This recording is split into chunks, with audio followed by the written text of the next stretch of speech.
இப்போது புதிய அறிமுகம் ஆச்சி ஹோட்டல் சாம்பார் 50 கிராம் ரூபாய் 20 மட்டுமே. வணக்கம், இது மின்னம்பலம். நான் விஷால் பொலிவர். இன்றைய நேர்காணலில் நம்மோடு இணைந்திருக்கிறார் உலக செய்தி பகுப்பாய்வாளர் திரு பாஸ்கர் செல்வராஜ் அவர்கள். வணக்கம். வணக்கம். வடகொரிய அதிபர் கிம் ஜாங் உன் ஒரு முக்கியமான ஒரு கருத்தை சொல்லியிருந்தாரு. ஈரானின் மீதான அமெரிக்காவின் தாக்குதல் மூலமா இனி அணு ஆயுதம் வச்சுக்கிறது அப்படின்ற ஒரு விஷயம் நியாயமானதா மாறிடுச்சு அப்படின்றத சொல்லியிருந்தாரு. இப்போ கிம் ஜாங்கினுடைய இந்த ஒரு கருத்து அப்படின்றது தான் இன்னைக்கு உலகம் முழுவதுமே எல்லாருடைய ஒரு கருத்தாகவும் மாறி இருக்கா, குறிப்பா இந்த ஒரு அட்டாக்கு அப்புறமா? அது கிட்டத்தட்ட உறுதியா இருக்கு, மாறல, உறுதியா இருக்குது. அப்போ இனிமே நீங்க ஒரு அணு ஆயுதம் அப்படிங்கிறது உங்க மேல கை வைக்க முடியாத அளவுக்கு ஒரு டெட்டரண்ட் கொடுக்கக்கூடிய உண்மையான ஒரு விஷயம் அப்படின்னா அது அணு ஆயுதம் மட்டும்தான் அப்படின்ற விஷயம் உறுதியாயிட்டு இருக்கு. அது இனிமே யாரும் கேள்வி கேட்க போறது இல்லை. அதுதான் அவர் வெளிப்படுத்திருக்காரு. நாங்க எடுத்த முடிவுன்றது சரியான முடிவு அப்படின்னு சொல்றாரு. ஆனா இன்னைக்கு ரஷ்யா ஒரு அணு ஆயுத நாடு தான். அந்த நாடை தாக்காமலாம் இல்லையே. அவங்க உக்ரைன் வழியா உக்ரைனை பயன்படுத்திக்கிட்டு ரஷ்யாவை உருக்குலைக்கிறது அப்படின்ற ஒரு வேலையை செஞ்சுட்டு தான் இருக்கிறாங்க. அப்போ வெறுமனே உங்களால அணு ஆயுதம் இருந்தால் மட்டுமே உங்களை நேரடியா தாக்க முடியாது. ஒரு குறிப்பிடத்தக்க அளவுக்கு உங்களுடைய தாக்குதலை விட கொஞ்சம் ரெஸ்ட்ரெயின்டா இருப்பாங்களே தவிர உங்களை தாக்க மாட்டாங்கன்றதுக்கான எந்த உறுதியும் இல்லை. இப்போ ரெண்டு விதமும் பார்க்கலாம். ஒண்ணு, உங்ககிட்ட அணு ஆயுதமும் அதே சமயத்துல ஏவுகணை அதை எடுத்து சென்று நீங்க அமெரிக்காவை தாக்குற அளவுக்கு உங்கள்கிட்ட ஏவுகணை இருந்தது அப்படின்னா உங்களை தொடர்றதுக்கு கொஞ்சம் பயப்படுவாங்க அப்படின்றது. அதையும் மீறி இப்ப அமெரிக்கா கிட்ட இப்ப ரஷ்யா கிட்ட இல்லாத ஏவுகணையா இல்ல அவங்க கிட்ட இல்லாத அணு ஆயுதமா, அதையும் மீறி அதை கை வைக்கிறாங்க அப்படின்னா அப்போ அதுக்கு ஒரு குறிப்பிடத்தக்க அளவுக்கு அதுல இடம் இருக்குது. இந்த கை வைக்க முடியும் அப்படின்ற ஒரு சூழல் அந்த இடத்துல இருக்குது. பல வகையில நீங்க செய்ய முடியும் அப்படின்ற ஒரு சூழல் இருக்குது. ஆனா ஈரானோட விவகாரத்துல பாத்தீங்க அப்படின்னா அங்க அணு ஆயுதமே இல்லை. இருந்தாலும் அவங்க கை வச்சதுக்கு பிறகு பாத்தீங்கன்னா கடுமையான நெருக்கடியை உள்ளாக்குறாங்க. ஆனா இவங்க வலிந்து பேச்சுவார்த்தைக்கு போறாங்க. அது எதை காட்டுது அப்படின்னா அணு ஆயுதம் அப்படிங்கிறது உங்களுக்கு தற்காத்துக்குள்ள ஒரு விஷயம்தான். அதை விட மிகப்பெரிய ஆயுதம் உங்களுடைய பொருளாதாரம். ஏன்னா அணு ஆயுதங்கள்ன்றது அரசியல் அப்படிங்கிறதும் அந்த பொருளாதாரத்தை உருக்குலையாம அதோடைய உற்பத்தி எந்த ஒரு தடையும் இல்லாம நடத்துறது அப்படிங்கிறதும் முக்கியமான விஷயம். அதை கைப்பற்ற முடியாத அளவுக்கும் அதே சமயத்துல எதிரியோடைய பொருளாதாரத்தை உங்களால கட்டுப்படுத்த முடிஞ்சது அப்படின்னா அதை விட மிகப்பெரிய ஒரு அணு ஆயுதம் வேற எதுவும் இருக்க முடியாது அப்படின்றதுதான் இந்த சூழல் காமிச்சிட்டு இருக்கு. அப்போ நம்ம ரெண்டு விஷயத்த பார்க்கணும். ஒண்ணு என்னன்னா உங்க உற்பத்தி தொடர்ந்து எந்த ஒரு தடை இல்லாம நடக்கிறதுக்கா உறுதி செய்யணும். ரெண்டாவது என்ன அப்படின்னா இந்த அணு ஆயுதத்தின் மூலமா அதை தற்காத்துக்கிறதுக்கு தேவையான ஒரு கட்டமைப்பு ஏற்படுத்தணும். அப்போ சவுத் கொரியா வடகொரியாவை பார்த்தீங்க அப்படின்னா அங்க ஒரு உற்பத்தி எந்த ஒரு தடையும் இல்லாம நடத்துறதை நம்ம பார்க்கிறோம். அவங்க அவ்வளவு கடினமா சொந்த உழைப்புல தற்சார்போட அந்த உற்பத்தியை கட்டமைச்சிருக்கிறாங்க. அதை தற்காத்துக்கிறதுக்கு தேவையான ஆயுதங்களையும் கட்டமைச்சிருக்காங்க. அப்போ அது ஒரு மாடல். வடகொரியான்றது ஒரு மாடல். அதே சமயத்துல நீங்க ஈரானுக்குள்ள வந்துட்டீங்க அப்படின்னா உங்களுடைய உற்பத்தியை எதிரி நிலை குலைக்கும் பொழுது எதிரியுடைய அந்த உற்பத்தியையும் பொருளாதாரத்தை நிலை குலைக்கிறதுக்கான ஆயுதம் உங்க கையில இருந்ததுன்னா ஒரு உதாரணம் சொல்லலாம், அந்த நீரணி ஹெர்முஸ் நீரணியை சொல்லலாம். அப்போ அவங்களுடைய அந்த இடமும் புவிசார் அமைப்பும் அவங்களுடைய தற்சார்பான அந்த ஆயுத உற்பத்தி என்ன பண்ணிருக்கு அப்படின்னா எதிரியை இதுக்கு மேலேயும் தாக்க முடியாத ஒரு சூழலை ஏற்படுத்திருக்கு. அதுக்காக ஈரான் தாக்கப்படாமல் தினமும் தாக்கிக்கிட்டு தான் இருக்கிறாங்க. ஆனா அதுக்காக அப்போ என்னன்னா ஒவ்வொன்றுக்கும் ஒரு எல்லை இருக்குது. அந்த எல்லை புரிஞ்சிக்க வேண்டிய விஷயமா இருக்கு. ஒரு விஷயம் மட்டுமே போதுமானதா இருக்காது அப்படின்றதும் சொல்ல வர விஷயம். அப்போ உங்கள்கிட்ட அணு ஆயுதமும் அதுக்கான ஏவுகணை இருந்தா மட்டுமே உங்களை யாரும் தாக்க மாட்டாங்கன்னு அர்த்தம் கிடையாது. அதே மாதிரி எதிரிக்கு போதுமான அளவுக்கு பொருளாதார இழப்புகளை ஏற்படுத்துற அளவுக்கான உங்கள்கிட்ட வலிமை அதை இடமும் அதுக்கான ஆயுதங்கள் இருந்தா மட்டுமே உங்களை தாக்க மாட்டாங்கன்ற அர்த்தம் கிடையாது. இப்போ ரெண்டும் வேணும் உங்களுடைய. இது ரெண்டும் இருந்தாதான் ஆயுதமும் இருக்கணும், உற்பத்தியும் இருக்கணும். உங்களுக்கு இதுல ரெண்டுமே இருந்தாதான் உங்களை நீண்ட நெடிய ஒரு போர்ல உங்களை தற்காத்து கொள்ள முடியும் அப்படின்றதுதான் இது காட்டுற நமக்கு ஒரு பாடம் அப்படின்னு புரிஞ்சுக்கலாம். அதே போல ஈரானினுடைய அந்த நோக்கம் அந்த டாலர் அப்படின்ற ஒரு விஷயத்த அந்த பிரேக் பண்றதுன்னு அந்த நோக்கம் நிறைவேறிருக்கா இந்த 28 நாள் போர்ல? இது கிட்டத்தட்ட ஒரு வகையான ஒரு புரட்சிகர மாற்றத்தை நோக்கி கூட்டு போயிருக்குதான் சொல்லணும். ஒரு ரெவல்யூஷனரி சேஞ்ச் அப்படின்னு சொல்லணும். ஏன் சொல்றோம் அப்படின்னா ஏதோ வாய் வந்த வாக்குல சொல்றது கிடையாது. இவ்வளவு நாளா இப்போ ஒரு ரஷ்யா எடுத்துக்கங்க, இவ்வளவு நாளா போராடிட்டு இருக்கிறாங்க. அவங்களால ஒரு அந்த தன் மீது விதிக்கப்பட்ட அந்த பொருளாதாரத்தை நீக்க முடியல. அதே மாதிரி இந்த சீனாவை எடுத்துக்கிட்டீங்க அப்படின்னா கிட்டத்தட்ட ஒரு 10 ஆண்டுகளா அவங்க என்ன பண்றாங்க அப்படின்னா யுவானை உலக பரிவர்த்தனை நாணயமா மாத்துறது அப்படின்ட்டு தொடர்ந்து முயற்சி பண்ணிட்டு இருந்தாங்க. ஆனா அவங்களுடைய முயற்சின்றது பாத்தீங்கன்னா கிட்டத்தட்ட ஒரு 4 விழுக்காடு தான் அதுல வெற்றி பெற்றாங்க. ஆனா அந்த உக்ரைன் போருக்கு பிறகுதான் என்ன பண்ணுச்சு அப்படின்னா அந்த யுவனுடைய அந்த பரிவர்த்தனை அப்படிங்கிறது வளர ஆரம்பிச்சது, வேகமா பரவ ஆரம்பிச்சது. அப்போ சொந்த நாணயத்துல குறிப்பா சொல்லணும்னா ரஷ்யாவும் சீனாவும் சொந்த நாணயத்துல முழுக்க 90%, இப்ப 100% முழுக்க சொந்த நாணயத்துக்குள்ள பரிவர்த்தனைக்கு வர்றதுக்கான ஒரு சூழலை உக்ரைன் போர் ஏற்படுத்துச்சு. ஆனா உலக அளவுல இந்த யுஎனுக்கு வந்து அங்கீகாரத்தை ஏற்படுத்திட்டானா ஏற்படுத்தல. இந்த ஈரான் போர் தான் என்ன பண்ணிருக்கு அப்படின்னா, இந்த உலக அளவுல இந்த யுஎன் அப்படின்ற அந்த நாணயத்துக்கு மேல ஒரு நம்பிக்கையையும், அந்த நாணயத்தை மற்ற நாடுகள் ஏற்றுக்கொள்ள வேண்டிய ஒரு சூழலையும் ஏற்படுத்தியிருக்கு. இன்னைக்கு வந்து ஹெர்முஸ் நீரிணை வழியா நீங்க போகணும் அப்படின்னா, உங்களுடைய சரக்கு கப்பல் யுஎன் வழியா பரிவர்த்தனை செய்யுதா? இல்ல சீன நாணயத்தை சீன கப்பலா இருக்கணும், இல்லைன்னா சீன நாணயத்தை நீங்க பரிவர்த்தனை செய்யக்கூடியவங்களா இருக்கணும். அப்படி இருந்தால்தான் உங்களால அந்த ஹெர்முஸ் நீரிணையை வந்து கடக்க முடியுன்ற ஒரு சூழலை ஈரான் ஏற்படுத்தியிருக்கு. அப்போ இந்த ஒரு விஷயம் என்ன பண்ணிருக்கு அப்படின்னா, அந்த டாலர் டாலரைசேஷன் சொல்லுவாங்க பொதுவா. அந்த டாலரை வந்து டாலர் நீக்கத்தை வந்து வேகப்படுத்தி உலகத்துல ஈவனுக்கு அதாவது சீன நாணயத்துக்கு ஒரு அங்கீகாரத்தை ஏற்படுத்தி கொடுத்திருக்குன்ற வகையில இந்த போர்ல ஈரானுடைய அந்த நடவடிக்கை அப்படின்றது ஒரு புரட்சிகர நடவடிக்கை அப்படின்னு சொல்லிதான் புரிஞ்சுக்கிறோம். அப்போ இதுக்கு ஒரு அங்கீகாரம் கிடைச்சிருக்கு அப்படின்னா, சீன நாணயத்துக்கு ஒரு அங்கீகாரம் கிடைச்சிருக்கு அப்படின்னா, அமெரிக்க நாணயத்துக்கு மேலான நம்பிக்கை குறைஞ்சிருக்கு அப்படின்னு சொல்லிதான் நம்ம புரிஞ்சுக்கணும். அதே போல இப்போ இந்த ஈரான் தொடர்பான விஷயங்கள் நம்ம பார்த்தோம்னா சர்வதேச ஊடகங்கள்ல ஒரு விஷயம் சொல்றாங்க. ஈரானினுடைய ஆட்சியாளர்களினுடைய அந்த நோக்கமும் சரி, இல்ல அவங்களுடைய நிலைப்பாடு ஒரு மாதிரி இருக்கு. ஐஆர்ஜிசியினுடைய நிலைப்பாடு வேற ஒன்னா இருக்கு அப்படின்னு சொல்றாங்க. அவங்களுக்குள்ள அந்த ஒற்றுமையின்மை அல்லது கம்யூனிகேஷன் அப்படின்ற ஒரு விஷயத்துல ஏதாவது தடப்பட்டிருக்கா? இது வரைக்கும் நம்ம ஏற்கனவே ஒரு முறை கூட பேசியிருக்கோம். அங்க வந்து 2 வர்க்கம் இருக்குது. ஒண்ணு வந்து என்னன்னா, புரட்சிக்கு பிறகு அந்த ஈரானிய புரட்சிக்கு பிறகு எண்ணெய் வளங்களை தேசியமயமாக்குனது மூலமா அந்த அத தற்காத்துக்கிறதுக்காக உருவாக்கப்பட்டது அந்த ஐஆர்ஜிசி. அப்போ அதுல வந்து பலன் அடைகிறது குறிப்பிடத்தக்க அளவுக்கு ஒரு வர்க்கம் இருக்கும். இன்னொன்னு என்னன்னா, ஷா காலத்துல இருந்தே அந்த வந்து அங்க ஒரு தரகு முதலாளி வர்க்கம் வந்து அங்க இருந்துகிட்டு இருக்கு. அவங்கள வந்து என்ன பண்றாங்க அப்படின்னா, மாடரேட்ஸ் அப்படின்னு சொல்லி பொதுவா சொல்லுவாங்க. இந்த மிதவாதிகள் அப்படின்ற மாதிரியான ஒரு மொழியில சொல்லுவாங்க அவங்கள. அப்போ 2 வர்க்கம் இருக்குது, ஆளும் வர்க்கம் இருக்குது. அப்போ இந்த மாடரேட் சொல்லக்கூடிய வர்க்கம் என்ன பண்ணுது அப்படின்னா, மற்ற மேற்குலக நாடுகளோடையும் அமெரிக்காவோடையும் கொஞ்சம் சுமூகமா போகலாம் அப்படின்றது அவங்களுடைய நிலைப்பாடு. இந்த ஐஆர்ஜிசி உள்ளிட்ட அந்த கடும் கோட்பாட்டாளர்கள் என்ன சொல்றாங்க அப்படின்னா, அப்படி பணிஞ்சு போகக்கூடாது. நம்ம வந்து பணிஞ்சு போகாம நிமிர்ந்து நிக்கணும். எதிர்த்து நிக்கிறது மூலமா தான் இந்த போர்ல நம்ம வெற்றி பெற முடியும். ஒருவேளை நம்ம பணிஞ்சு போனோம்னா அது வந்து கிட்டத்தட்ட நம்மள வந்து தன்னை அழிச்சுக்கிறதுக்கு சமமா இருக்கும் அப்படின்றது அவங்களுடைய நிலைப்பாடு. அப்ப 2 பேருக்கும் ஒரு எதிரெதிர் கருத்து நிலைகள் உள்ள ஒரு 2 வர்க்கங்கள் அங்க இருக்கிறத நம்ம பாக்குறோம். இது வந்து போருக்கு முன்னாடி. போர் தொடங்கினதுக்கு பிறகு பாத்தீங்கன்னா, இந்த மிதவாதிகள் சொல்லக்கூடிய, இப்போ உதாரணத்துக்கு சொன்னா, இப்ப அதிபரா இருக்கக்கூடிய பெசஷ்கினா அந்த கேம்ப்ல இருந்து வரக்கூடிய ஆள் தான். ஆனா அவருடைய இன்னைக்கு மொழி பாத்தீங்க அப்படின்னா, அந்த மாதிரி ஒரு மிதவாதியாவும் நாங்க வந்து சமரசமா போகலாம் அப்படின்றதெல்லாம் கிட்டத்தட்ட மறைஞ்சே போயிடுச்சு.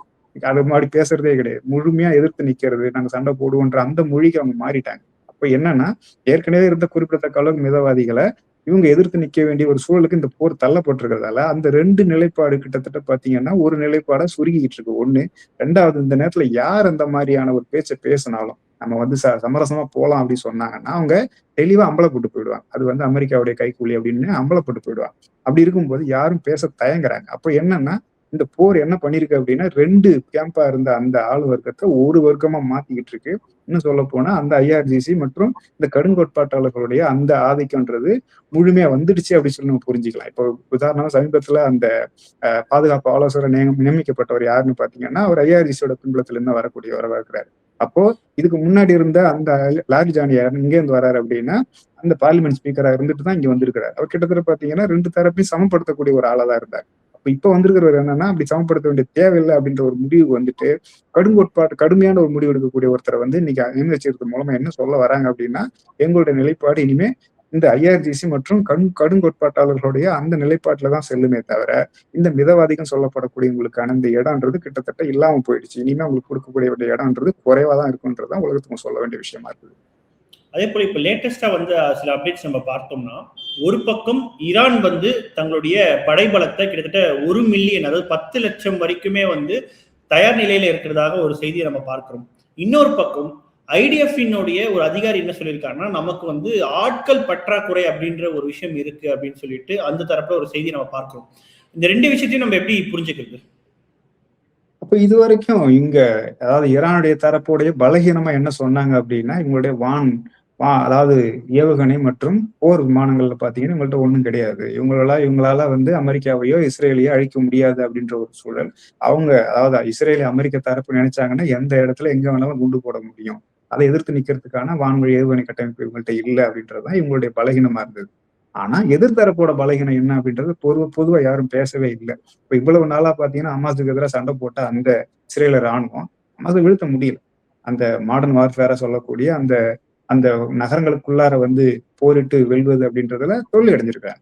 அப்போ இதுவரைக்கும் நாங்க அறிவிக்கப்பட்ட எவ்வளவு பேர் செத்தாங்க கேட்டீங்கன்னா கிட்டத்தட்ட ஒரு 100 பேர் செத்தாங்க, இல்ல 200 பேர் செத்தாங்கன்னு சொல்லி கணக்கு சொல்லுவாங்க. ஆனா உண்மையான அதுக்காக அங்க வந்து காயம்பட்டவர்கள் எத்தனை பேர், போரிடுறதுக்கு இனிமேல் காயம்பட்ட பிறகு நீங்க வந்து போரிட முடியாத ஒரு சூழலுக்கு தள்ளப்பட்டவங்க எத்தனை பேர், எவ்வளவு பேர் உண்மையா செத்தாங்க அப்படின்றதுக்கான எந்த ஒரு புள்ளி விவரம் இல்லை. அரசு சொல்றதான புள்ளி விவரம். அதுல யாரும் ஒன்னும் கேள்வி கேட்க முடியாது, யாரும் போய் கண்டறியவும் முடியாது. ஆனா இப்போ இவங்க அறிவிக்கிறது மூலமா, அதாவது அங்க இருக்கக்கூடிய அந்த சீஃப் ஆஃப் ஸ்டாஃப் சொல்லக்கூடிய அந்த இஸ்ரேலுடைய அந்த தலைவர் அறிவிச்சு இப்படியான ஒரு வாக்குமூலம் கொடுக்கறதை நம்ம எப்படி புரிஞ்சுக்கலாம் அப்படின்னா, இந்த நீண்ட நெடிய போர் கிட்டத்தட்ட 2021 இருந்து இன்னைக்கு வரைக்கும் நடந்துகிட்டு இருக்க அந்த போர், இப்போ நீண்ட நெடிய போர்ல இவ்வளவு பேர் அவங்க இறந்துருக்காங்க அப்படின்னு சொல்லிதான் நம்ம புரிஞ்சிருவோம். இப்போ இவ்வளவு நாளா இவங்க சொன்ன கணக்குகள் எல்லாம் பொய்யானது அப்படின்றது மட்டும் இல்ல, அந்த திரட்டுற படைகளும் பாத்தீங்க அப்படின்னா எவ்வளவு திறமை உள்ள படை. நீங்க வந்து உங்களுடைய வான்வெளியில F-35 பாத்தீங்க அப்படின்னா நீங்க எதிர்த்து நிற்க முடியாத ஒரு வான்வெளி, அதாவது ஒரு நவீன போர் விமானமா இருக்குது. அவ்வளவு வலிமை மிக்க ஒரு அதாவது ஏர்ஃபோர்ஸ் அவங்கள்ட்ட இஸ்ரேல்கிட்ட இருக்கிறத நம்ம பார்த்தோம்.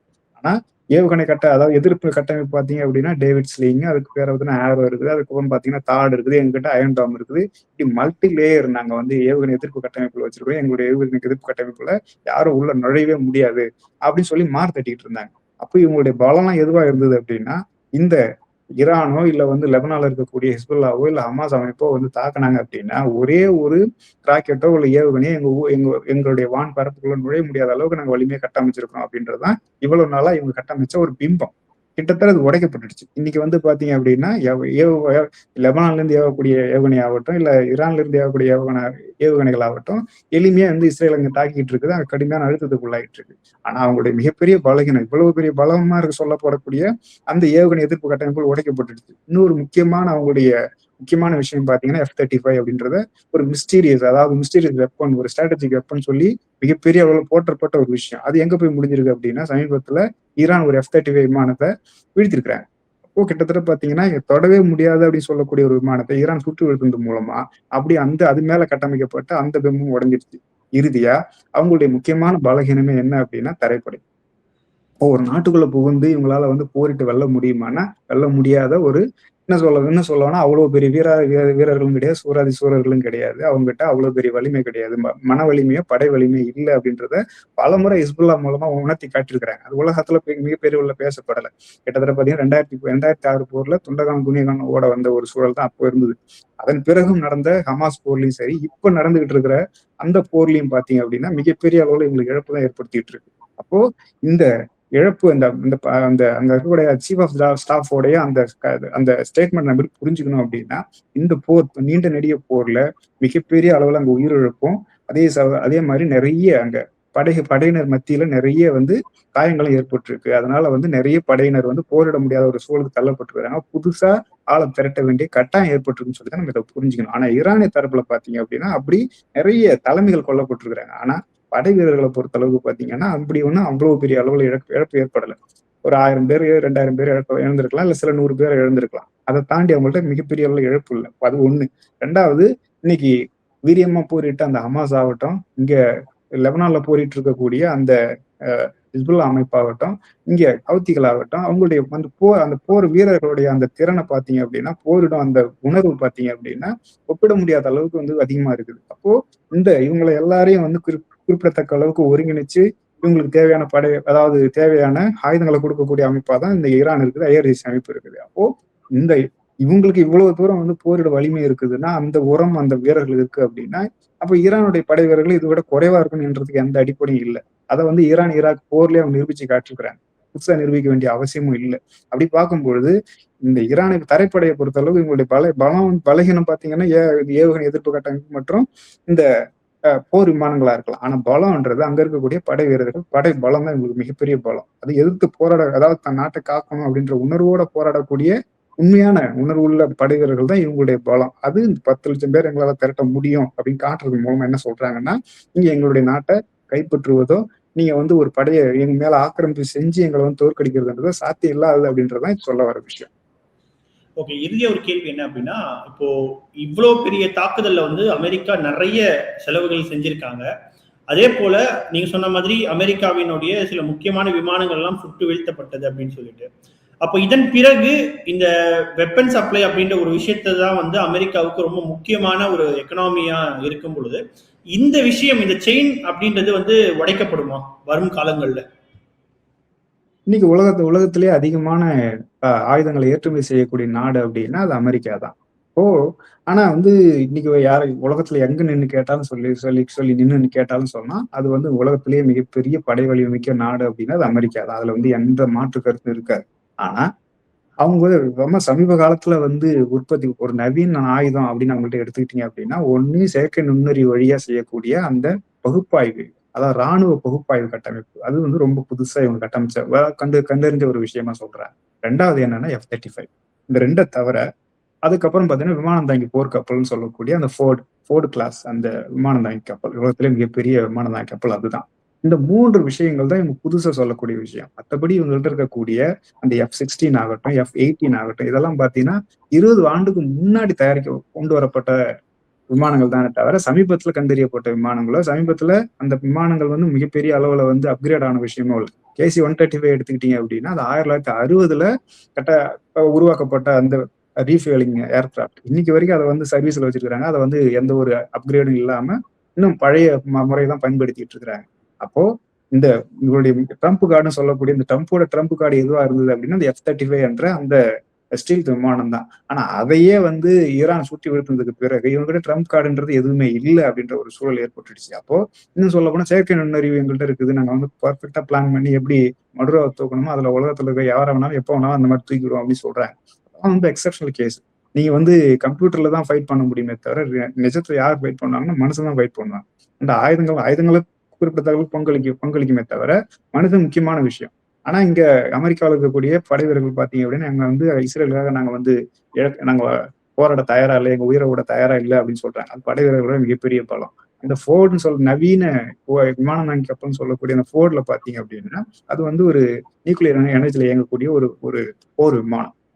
அதுல பார்த்து ஏற்பட்ட இன்னைக்கு விபத்தால பாத்தீங்கன்னா கிட்டத்தட்ட ஒரு 14 மாசத்துக்கு எங்களால வந்து இனிமே செயல்படுத்த முடியாது அப்படின்றாங்க. அங்க ஏற்பட்டது அது என்ன ஒரு லாண்ட்ரில ஏற்பட்ட விபத்து, ஒரு தீ விபத்தால தான் அப்படி சொல்றாங்க. ஒரு லாண்ட்ரில இப்படி ஒரு தீ விபத்து ஏற்பட்டா அவ்வளவு பெரிய சேதத்தை கொண்டு வருமா அப்படின்னு எல்லாரும் கேள்வி எழுப்புறாங்க. அதே மாதிரி இங்க வர்றதுக்கு முன்னாடியே பாத்தீங்கன்னா அங்க இருக்கக்கூடிய எல்லா அந்த கழிவறைகள் எல்லாம் செயல்படுத்த முடியாத ஒரு சூழல் ஏற்பட்டிருக்கு. அது ஏதாவது 2 விதமா அதை சொல்றாங்க. ஒண்ணு அங்க ஏற்பட்ட அந்த தீ விபத்து அப்படிங்கிறது ஒரு மிகப்பெரிய அளவுல அது வெறும் லாண்ட்ரில இருந்ததாக்க முடியாது, வேற ஏதோ காரணம் இருக்கலாம்னு சொல்றாங்க. ரெண்டாவது என்னன்னா தொடர்ந்து 10 மாதங்களா அந்த வீரர்கள் வந்து தொடர்ந்து அங்க அந்த இதுல பணியில ஈடுபடுத்தப்பட்டதால கிட்டத்தட்ட அவங்க வந்து எக்ஸாஸ்ட் ஆயிட்டாங்க. இனிமே எங்களால போராட முடியாதுன்ற சூழல் ஏற்படும் போது நேரடியா தன்னோட எதிர்ப்பு பதிவு செய்ய முடியும். இந்த மாதிரி மறைமுகமா என்ன பண்றாங்கன்னா கப்பலுக்குள்ள இந்த மாதிரியான பிரச்சனைகளை ஏற்படுத்துறது மூலமா தங்களை வந்து தன்னுடைய எதிர்ப்பை காட்டுறாங்க அப்படின்னு சொல்லி அவங்க வந்து வெளிப்படுத்துறாங்க. அப்போ இந்த ஃபோர்டு கிளாஸும் கிட்டத்தட்ட காணாம போயிடுச்சு. அவங்களுடைய மிகப்பெரிய ஸ்ட்ராட்டஜிக் வெப்பன் சொல்லக்கூடிய அந்த F-35 கிட்டத்தட்ட அது மேல கட்டமைக்கப்பட்ட அந்த மொத்த மாயமாலமும் உடைக்கப்பட்டுடுச்சு. இதுக்கு மேல இவங்ககிட்ட அதாவது வாங்கினாலும் யாரு வேணாலும் இந்தியாவோ இல்ல மற்ற நாடுகளோ இவங்ககிட்ட ஆயுதம் வாங்கினாலும் இப்போ இன்னைக்கு தீர்மானகரமானதா எது இருக்குது அப்படின்னா ட்ரான்ஸ்ஃபேர் தான். ட்ரான் வார்ஃபேர் தான் இன்னைக்கு வந்து பாத்தீங்க அப்படின்னா உலகம் முழுக்க அதை எதிர்த்து நிக்கிறதுக்கு எந்த ஒரு ஆயுதங்களும் இல்லை. ஒரு வேலை அதுக்கு ஒரு மாற்று கண்டுபிடிச்சாங்க அப்படின்னா நிறைய பேர் வாங்கறதுக்கு தயாரா இருக்கலாம். ஆனா அதுக்கு மாற்று இல்லாத சூழல்ல இவங்க என்ன மாதிரியான நவீன ஆயுதங்கள் கொடுத்தாலும் அது எந்த பலனும் இல்லை அப்படின்னு சொல்லி கிட்டத்தட்ட உறுதி ஆயிடுச்சு. அது இன்னைக்கு அரபு நாடுகள்ல தாக்கப்பட்ட தாக்குதலாகட்டும், விமான எதிர்ப்பு ஏவுகணைக்கு மிகப்பெரிய ஒரு சந்தை கொண்ட அதே மாதிரி உலக அளவுல பேசப்பட்ட இஸ்ரேலுடைய அந்த அயன் டாம் இன்னைக்கு வந்து எதுவும் தேவை, அது வந்து எந்த ஒரு பகுதி எந்த குறிப்பிடத்தக்க அளவுக்கு நீங்க வந்து ஏவுகணை அதாவது ட்ரான்களை ஏவும் போது அது சேச்சுரேட் ஆகிடும். அதுக்கு மேல உங்களால தடுத்து நிறுத்த முடியாதுன்ற ஒரு சூழல் வந்துடுச்சு. அப்படி இருக்கும்போது இனிமே அமெரிக்க ஆயுதங்களை வாங்கி தன்னை தற்காத்துக் கொள்ளலாம் அப்படின்ற நம்பிக்கை கிட்டத்தட்ட உடைக்கப்பட்டுருச்சு. அதே மாதிரி இன்னைக்கு அமெரிக்கா தாக்கப்பட முடியாத ஒரு நாடும் கிடையாது, மிக எளிதா தோற்கடிக்கப்படக்கூடிய ஒரு நாடா அப்படின்ற மாதிரியும் அந்த மாதிரியான ஒரு கருத்தும் கிட்டத்தட்ட ஈரானால நிலைநாட்டப்பட்டுடுச்சு. அப்படி இருக்கும்போது இந்த ஆயுதங்களோ இந்த ஆயுத வலிமை கொண்ட அந்த நாட்டையோ பார்த்து யாரும் பயப்பட போறதும் கிடையாது, இனிமே அதிக அளவுல வாங்கி குவிக்க போறதும் கிடையாது. அப்போ இந்த அந்த சந்தைன்றது நிச்சயமா இதே அளவுல இருக்கிறதுக்கான எந்த அடிப்படையும் இல்லை. அதே மாதிரி இனிமே உலகத்துல இருக்கக்கூடிய எந்த ஒரு 3ஆம் உலக நாடும் இனிமே அமெரிக்கா எடுத்து நம்மளால நிக்க முடியாதுன்ற அந்த ஒரு எண்ணத்துல இருந்து கிட்டத்தட்ட விடுதலை அடைஞ்சிட்டாங்க. அப்படி விடுதலை அடைய நோக்கி போயிட்டு இருக்கிறாங்க. அப்படி இருக்கும்போது இனிமே 100 நாட்டுல போய் இவங்க வந்து தாக்குதல் நடத்தி அங்க ஆக்கிரமிக்கிறது அப்படிங்கிறது ரொம்ப கடினமான ஒரு விஷயமா இருக்கும் அப்படின்றதையும் இந்த விஷயம் காட்டுது. நிச்சயமா தொடர்ந்து பேசுவோம். பல்வேறு கேள்விகளுக்கு மிக ஆழமாக பதில் தந்தமைக்கு நன்றி. நன்றி. இப்போது புதிய அறிமுகம் ஆச்சி ஹோட்டல் சாம்பார் 50 கிராம் ரூபாய் 20 மட்டுமே. மின்னம்பலம்.com தமிழின் முதல் மொபைல் பத்திரிகை.